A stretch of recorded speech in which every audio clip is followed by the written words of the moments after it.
Hello, my name is Dr Ursula Hackett and I'm an academic based at Royal Holloway, University of London. This video is for tutors and it's about how to set brilliant essay questions. Essays should make students think, giving high flyers a chance to write something original and interesting. Questions should require analysis, not mere description. They should be as succinct as possible, but not so specific that they merely require students to regurgitate lecture material. I recommend setting all of your questions at the start of the course so that students have free rein in choosing their preferred question. University questions should be challenging and interesting, allowing a range of students to access the material.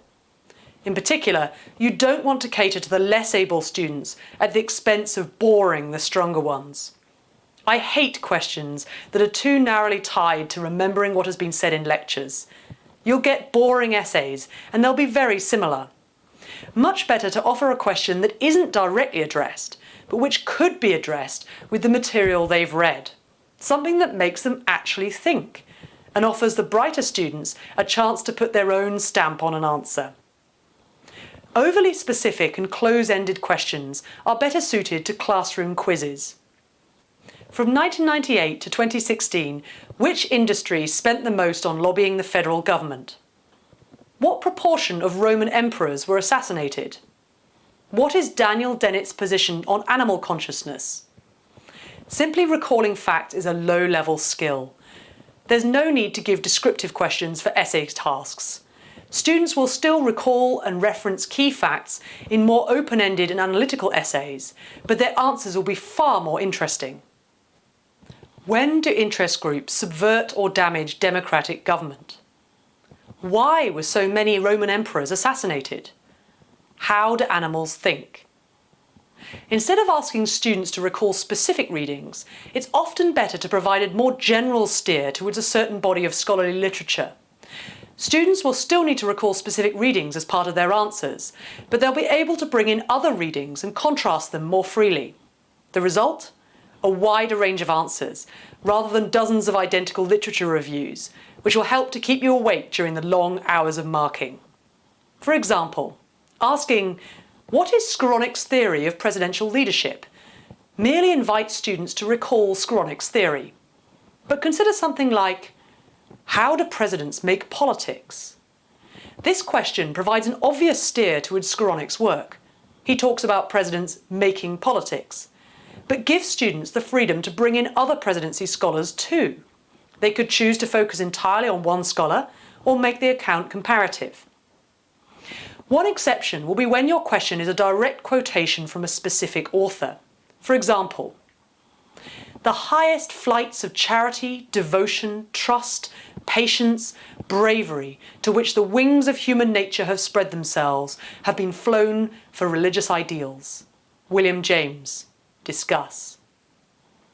Federalism may have more to do with destroying freedom than with encouraging it. William Riker. Discuss. Power is everywhere, not because it embraces everything, but because it comes from everywhere. Michel Foucault. Discuss. These questions naturally require students to engage with a single author in great depth, but they allow students to contrast these authors' positions with others.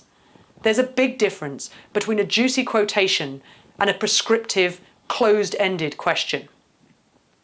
Sometimes colleagues construct 2- or 3-part questions, asking students to write an essay on several questions at once. For example, what is Socrates' method for demonstrating that those with reputations for knowledge are actually ignorant? And how does he use this method to draw conclusions about virtue and vice?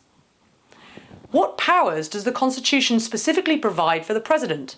And how have presidents over time worked to increase the power of the office? Which different conceptions of sovereignty exist? And why are they important to international relations? These double or triple questions can sometimes work, but often they're a bad idea because they're too structured. They do too much thinking for the student. They can be too heavy-handed about signalling the tutor's intentions, and they prevent stronger students from organising the material as they see fit. At school, students will have encountered writing tasks helpfully split into separate sections. 5 marks for a definition, 10 marks for a basic pro-con argument, and 15 marks for an explanation task. This structured approach is fine for school pupils, but for university students, it's a straitjacket. At this level, students should be given the freedom to write something more interesting. Avoiding clod-hopping 2- or 3-parter questions helps signal your confidence in the students and your belief that there are multiple pathways to brilliant essays. There are many ways to write a top-grade essay, not just one. Shortening these lengthy questions can also make them more elegant. For example, can presidential leadership be both expansive and constitutional? Is Socrates right to argue that the unexamined life is not worth living? When should we circumscribe the sovereignty of modern states? While question setters should aim to be as succinct as possible, it is often helpful to introduce some interesting concept or hidden assumptions that the students can unpack. For example, why has the US Congress become so dysfunctional?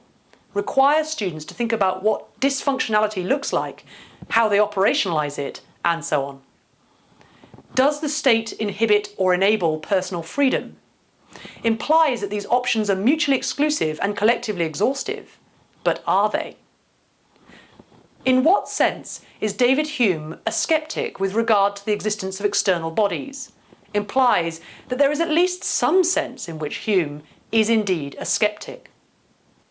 Instead of spelling out the assumptions by introducing the words or both, or if any, why not allow students to think about these questions for themselves? Reducing the amount of steering may make it harder for the weakest students, but it will increase the diversity of scripts you mark and may prompt students to think more carefully about the question itself. In sum, essay questions should make students think, giving them a chance to write original and interesting analysis, rather than merely describing or recalling lecture material. Keep them brief, but offer some core concepts or a meaty quotation to give them something to unpack.